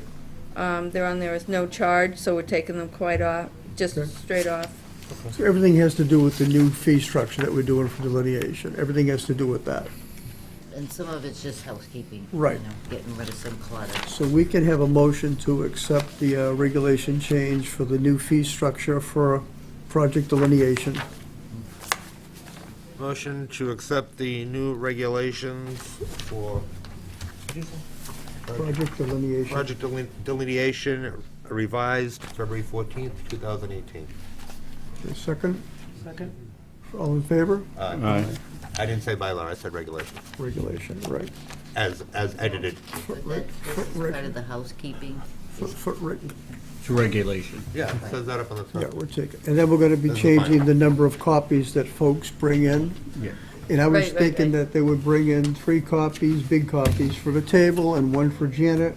And then when everything is done, the final copy normally has amendments, and Janet gets that final copy for the file, then we just discard ours. So I figured changing it from the exorbitant amount of copies that are in there now to maybe 4 copies along with a digital file, okay? Okay, yep. Right, I think that works fine. Yeah. So we have a motion to approve that regulation change?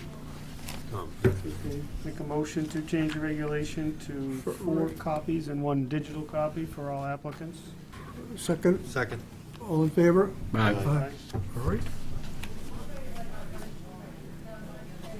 Good David, job. Okay. Did you second Patrick's motion? I did not. I believe Was Tom that did. Tom Tom did. also? Okay. And Jim.